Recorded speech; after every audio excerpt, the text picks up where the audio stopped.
Halo, Assalamualaikum kakak-kakak dan adik-adik yang manis. Kali ini Bunda mau baca cerita lagi nih. Judulnya Lebah Rajin dan Belalang Pemalas. Di sebuah padang bunga yang indah, di bawah langit biru yang cerah dan matahari yang bersinar hangat, hiduplah dua makhluk kecil dengan kepribadian yang sangat berbeda. Yang pertama adalah Lala, seekor lebah mungil yang dikenal karena kerajinannya. Setiap pagi, bahkan sebelum embun pagi menguap dari dedaunan, Lala sudah terbang dari bunga ke bunga mengumpulkan nektar untuk membuat madu yang akan disimpan di sarangnya. Yang kedua adalah Bilo, seekor belalang hijau yang riang dan ceria. Bilo tidak suka bekerja. Baginya, hidup terlalu singkat untuk dihabiskan dengan sibuk terbang atau memikirkan masa depan.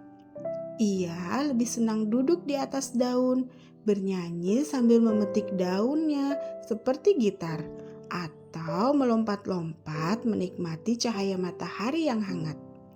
Setiap kali Bilo melihat Lala terbang dengan sayap berdengung sibuk, ia akan tertawa dan berkata, "Hei Lala, kenapa kau bekerja terus? Lihatlah, hari ini begitu indah.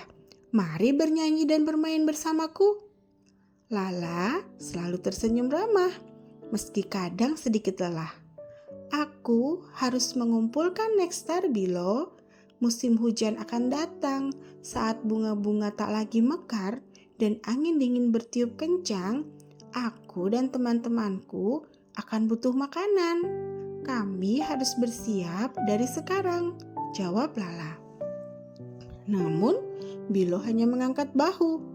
"Musim hujan masih lama, nikmatilah dulu hidup ini. Lagi pula, alam selalu memberi, bukan?" Hari-hari berlalu, Lala tetap sibuk dengan tugasnya.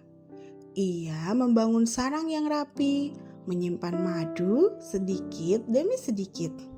Sementara itu, Bilo terus bernyanyi, bermain, dan tidur siang di bawah sinar matahari. Ia tak pernah memikirkan apa yang akan terjadi esok hari. Lalu tiba-tiba awan hitam mulai menggulung di langit. Angin kencang datang dan hujan pun turun dengan deras. Tanah menjadi becek dan licin.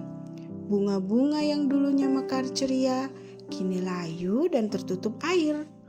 Pepohonan menggigil ditiup angin dingin dan serangga-serangga lain mulai menghilang ke sarang mereka masing-masing. Bilo kebingungan. Ia tak punya tempat berlindung dan tak ada makanan yang bisa ia temukan. Daun-daunan basah, angin menusuk tulang, dan nyanyiannya yang dulu ceria kini hanya tinggal desah kelelahan. Lapar dan menggigil, Bilo teringat pada Lala. Dengan langkah lemah, ia berjalan menuju sarang lebah. Saat ia tiba, Lala yang sedang menyusun madu melihatnya dari balik pintu sarang. "Bilo, apa yang kau lakukan di sini? Kau terlihat kedinginan," ujar Lala prihatin. Aku lapar dan tak punya tempat berteduh. Semua bunga sudah hilang. Aku salah karena tak mendengarkanmu dulu," jawab Bilo dengan suara parau. Lala terdiam sejenak, lalu membuka pintu sarangnya dan mempersilahkan Bilo masuk. "Masuklah Bilo, kau bisa berlindung di sini. Tapi lain kali ingatlah, kita harus menyiapkan masa depan bahkan saat hari ini tampak cerah." Bilo mengangguk lemah dan sejak hari itu ia tak pernah melupakan pelajaran yang ia terima. Ketika musim semi tiba kembali dan bunga-bunga mekar, Bilo menjadi belalang yang baru. Ia tak lagi hanya bernyanyi sepanjang hari.